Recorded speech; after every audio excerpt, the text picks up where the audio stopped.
You briefly mentioned what's come out with Biden, I think in the last couple of days about now, I don't know, was it fixed payments going directly to him, no longer just his son? Obviously, this is coming out timed coincidentally with Trump's, federal indictment. What's happening there, just briefly, while we have a few minutes? Well, the evidence that the Biden family operates as a crime family. So it's not just Joe Biden; it's his brother, Big Jim Biden, Frankie Biden, Hunter Biden, but Jill is Biden's sister. She looks like she's the real. She got some pretty sharp edges, and the wives, the ex-wives, grandchildren. I mean, it is a crime family. And what Hunter did, for all his drug problems and gun problems, and worse, I don't even want to mention it. He seems to be pretty good at like organizing shell companies and getting the money where it needed to go. And layers and layers of shell companies. You don't do that unless you're hiding something. I mean, I'm a business person. I'm a lawyer. I set up companies in the Cayman Islands, but we were there. We told everyone what they were. You had the name. He could give you wire instructions. You don't do that unless you're hiding something. And of course, they were tens of millions of dollars or more. But it kind of shows the stupidity of the Bidens. And here's what I mean by that. So Barack Obama and Michelle leave the White House. What does he do? He gets a $60 million book deal for 4 books. I'm an author. By the way, my publisher, I have great relations with them, but they were the ones who gave Obama $60 million and Michelle for 4 books. And I know the economics of the book industry. That's a ton of money. And Netflix gives them, I believe, $100 million. I have to check the exact amount, but I believe $100 million to produce series. So there's $160 million right there, legitimate.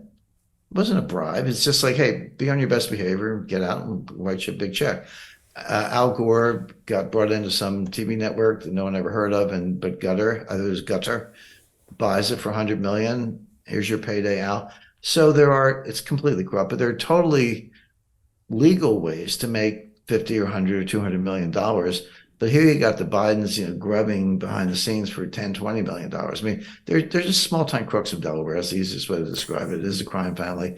Not too bright, because if they were, why didn't they get the book deal? That's actually legitimate. I just want to alert everyone to an important video that you've just recorded that will not be available to the public. Here, you discuss the upcoming geopolitical shockwave of what you call the most significant development in international finance since 1971.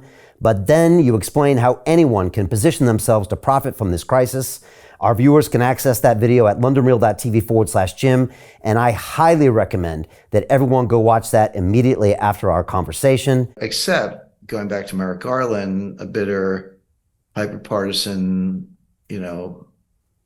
whatever, is covering all this up. I mean, okay, so you want to debate the Trump indictment for mishandling classified? I used to handle classified information. My hands would shake. I mean, I'm a pretty calm guy, but if I was in Langley and I got some classified information off the printer, which I occasionally did, I'd be like, before you put it in a burn bag, I was like afraid I would accidentally stick it in my briefcase and walk out, and I never did. But that's how careful I was with it. But you got, Trump's throwing around Mar-a-Lago. Biden's throwing it around his garage with his Corvette, where Hunter Biden has access, and he's working for foreign governments. So you can debate that all you want, but the lopsidedness of it, Trump gets indicted, Biden doesn't. Trump gets investigated, Biden doesn't. The crime family information is out there, but the FBI is sitting on it. Now, can the Republican House of Representatives break through? They're trying, and we'll see what happens in the 2024 election. But if Biden lives that long, but it's part of the bigger issue we were talking about, Brian, about the decline of the rule of law and the decline of the republic. I think it feeds into that. Yeah, that's something I'm going to go away with for sure today. Hey, it's Brian Rose, founder of the DeFi Academy. I've told you my 4-week crypto bootcamp is amazing, but don't take my word for it. This is what my students are saying. The DeFi Academy was an amazing experience for me. It took me totally out of my comfort zone. In this course, I was challenged, I was held accountable, and pushed to do things that honestly weren't always easy. It's been phenomenal, and I can't believe we're already up on our 4 weeks. It has flown by. Going through this DeFi accelerator by far was one of the best courses I've taken. You do this course, you really get into the nitty-gritty of the activities that will make you comfortable with decentralized finance. Thank you so much to Brian and everyone at London Real and the DeFi Academy for even putting together an amazing course like this. Anybody else that wants to do it, please sign up. It is well worth the money.